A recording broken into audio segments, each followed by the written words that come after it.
네, 한 주간의 한반도 정세와 외교 안보 이슈를 정리해보는 토요일 대담 코너 한반도 브리핑 시작하겠습니다. 국제 외교 안보 분야 담당하는 이치동 기자님과 함께합니다. 어서 오세요. 네, 안녕하세요. 네, 그래서 먼저 이번 주 주요 사안부터 소개를 해주시죠. 네, 미국 민주당이 바이든 대선 후보 딜레마에서 헤어나지 못하고 있습니다. 오늘 다룰 내용 정리하고 조금 더 짚어보겠습니다. 바이든 대통령이 대선판에 남기 위해 안간힘을 쓰고 있습니다. 다음 주 안방에서 열리는 나토 정상회의에서 활약을 기대해달라고 호소했습니다.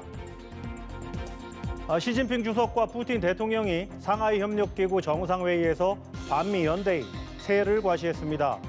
유라시아 안보 체제도 제안했습니다. 미국 국방부가 북한, 중국, 러시아 견제를 위해 주일 미군 기지에 최신의 전투기를 대거 배치하기로 했습니다. 중국은 세 번째 항공모함의 실전 배치를 서두르고 있습니다. 네, 요즘 미 대선을 앞두고 요즘 가장 뜨거운 사안 중 하나입니다. 바이든 대통령의 거취 문제 먼저 짚어보겠습니다. 지금 상황이 일단 어떤가요? 오늘로 이제 미국 대선이 딱 4개월 남았거든요. 근데 말 그대로 패닉과 혼돈입니다. 특히 민주당 처지에서는요. 문제의 TV 토론이 이제 지난달 27일에 있었죠. 네.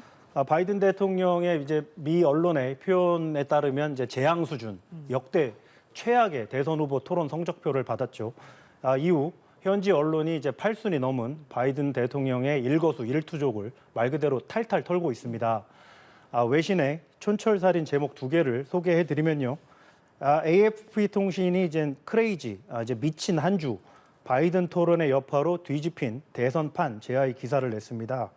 어제는 블룸버그 통신이 바이든 2024년 선거를 위한 운명의 주말이라는 제목으로 이번 주말이 바이든 대통령의 정치 인생에서 가장 중요한 시기가 될 거라고 평가했습니다. 네, 그만큼 현재 바이든 대통령의 또 처한 상황이 엄중하다는 건데요. 자, 그런데 오늘 경합주죠. 위스콘신주에서의 유세와 또 ABC 방송 인터뷰에서는 의지를 강하게 내비쳤어요. 그렇죠. 네. 대선 승리를 위해서는 꼭 가져와야 하는 격전지 중 하나인 위스콘신 주 유세 연설 일단 먼저 조금 들어보시겠습니다. Then there's been a lot of speculation. What's Joe going to do? Is he going to stay in the race? Is he going to drop out? What's he going to do? Well, here's my answer. I am running and going to win again. 보신 것처럼 나름 유머와 또 제스처 동원해가지고 여유 있는 모습을 보이려고 애썼습니다. 이어진 ABC 방송 인터뷰에선 1차 토론 때는 몸 상태가 상당히 좋지 않았고 또 토론장이 어수선해서 집중력을 잃었다고 해명했습니다. 그럼에도 당장 사퇴 압박이 수그러들 것 같지는 않습니다.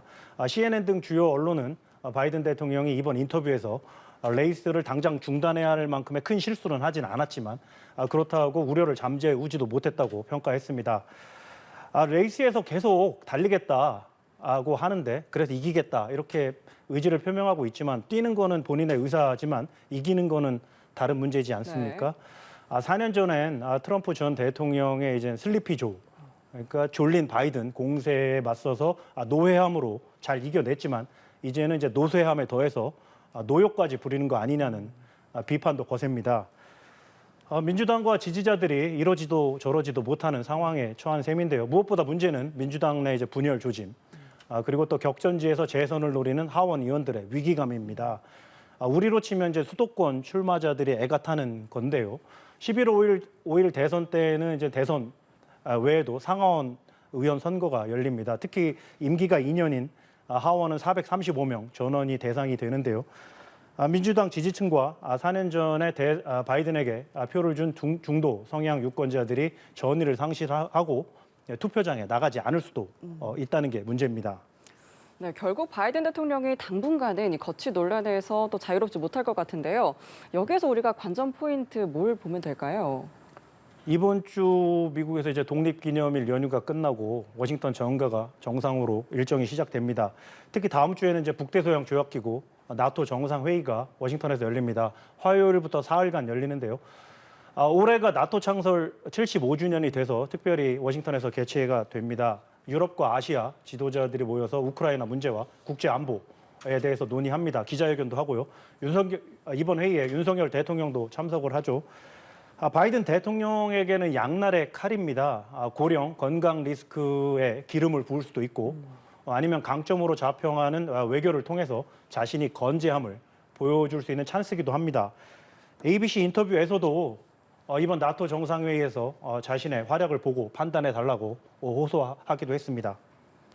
네, 돌이켜봤을 때 이 미국 대선 TV 토론회가 정말 큰 영향을 줬어요. 근데 이 대선 후보 TV 토론회를 비교적 일찍 시작한 게 사실 바이든 쪽의 의지였잖아요. 그렇죠. 네. 그게 이제 흥미로운 지점인데요. 4년 전에는 이제 1차 대선 후보 토론회를 가을에 했습니다. 9월 말로 기억하는데요. 이번에 이제 3개월 정도 앞당겼죠.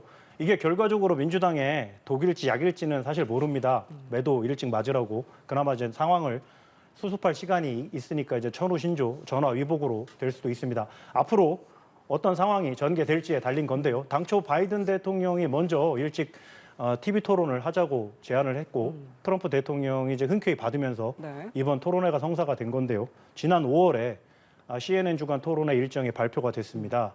바이든의 이제 고령 리스크 논란이 계속되다가 3월 달에 국정연설 때 바이든 대통령이 나름 활기 있는 모습을 보이면서 그 논란이 밑으로 네. 수면 아래로 내려갔거든요. 4월에는 이제 트럼프 대통령의 트럼프 전 대통령의 사법 리스크가 본격화하면서 지지율도 따라잡았습니다. 바이든 캠프에서 여세를 몰아서 대선 레이스에서 초반에 승기를 잡기 위해서 초기 토론 승부수를 띄운 거죠. 현재로서는 자충수가 된 셈인데요. 이제 되레 트럼프가 무제한 토론, 자유대련을 하자고 선공을 폈습니다. 이에 대해 기자들이 묻자 이제 바이든 대통령이 하겠다, 선뜻 하겠다 이렇게 선언을 했습니다. 9월로 예정된 ABC 방송 주간 2차 토론회 전에 번외 토론인 셈인데요. 실제 성사될지는 좀 지켜봐야겠습니다. 네, 앞으로의 추이를 좀 계속 지켜봐야겠습니다. 자, 이 와중에 시진핑 중국 국가주석과 또 푸틴 러시아 대통령이 상하이 협력 기구 정상회의에 참석해서 또 반미, 반서방 연대세를 과시했습니다. 먼저 이 상하이 협력 기구, 이 기구가 뭔지 설명 부탁드릴게요.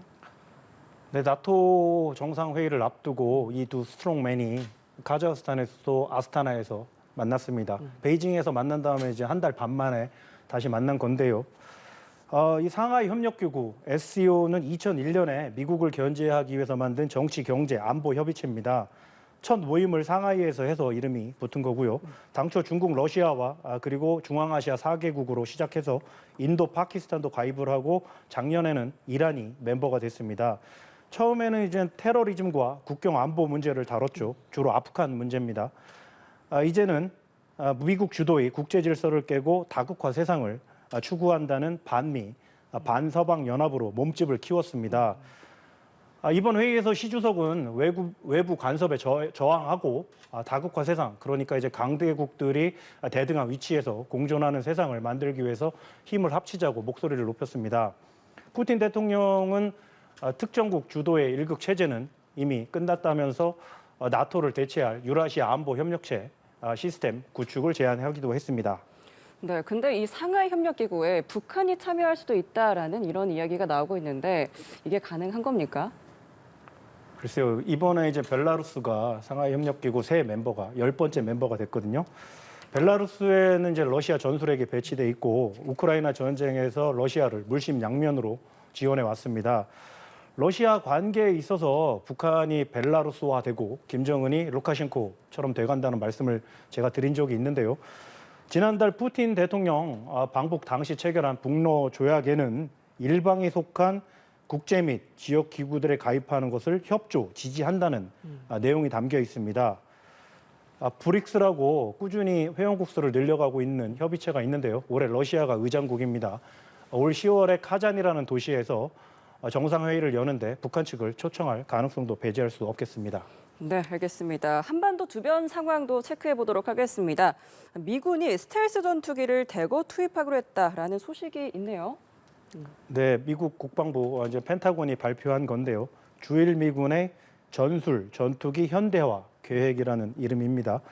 북한, 중국, 러시아의 군사 위협에 대응하기 위한 건데요. 앞으로 수년간 총 100억 달러, 우리 돈 총 약 14조 원을 투입할 거라고 밝혔습니다. 먼저 이제 북한과 가까운 아오모리 현의 미사와 공군 기지에 배치된 F-16 전투기 36대를 F-35A 스텔스 전투기 48대로 대체한다고 합니다.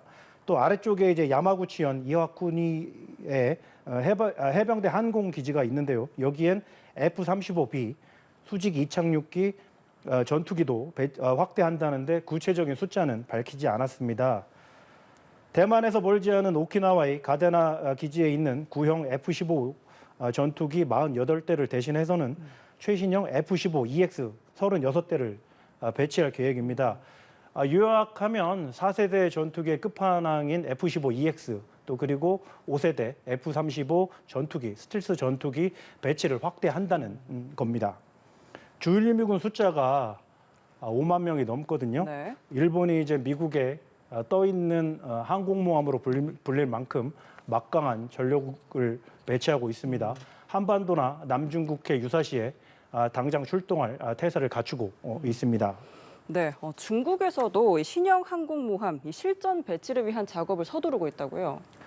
네, 최신의 항모인 푸제남의 시험 항해가 이번 주 동중국해에서 진행됐다고 사우스 차이나 모닝 포스트가 보도했습니다. 랴오닝함 또 산둥함에 이어서 중국의 세 번째 항공모함입니다. 미국이 항모 11대를 보유하고 있는데 대부분 전직 대통령의 이름을 붙였죠. 반면 중국은 바다와 인접한 지역 성의 이름을 씁니다. 이 푸제남이 전자기를 이용해서 전투기를 사출시키기 때문에 미국의 항모에 필적하는 기술을 갖췄다는 평가가 나오는데요. 지난 5월에 2차례 운항 테스트를 하고 또 이번에 시험을 하면서 실전 배치에 속도를 내고 있습니다. 내년으로 예상이 되고요. 미국에선 중국이 2027년경에 대만을 침공할 거라는 관측 또는 소문이 무성한데요. 최근 미국과 중국의 동부 간의 군사력 중강 움직임이 심상치 않습니다. 여기에 러시아도 군비 경쟁에 참전하는 형국이어서 우려가 커지고 있습니다. 네, 알겠습니다. 이 바이든 대통령의 TV 토론 참패로 미 대선판이 요동을 치면서 현지 우리 외교관들이 관련 동향을 파악하느라 분주할 텐데요. 트럼프 전 대통령 재집권 시나리오 대비에도 만전을 기해야겠습니다. 오늘 한반도 브리핑 여기서 마치도록 하겠습니다. 이치동 기자와 함께했습니다. 오늘 말씀 고맙습니다. 고맙습니다.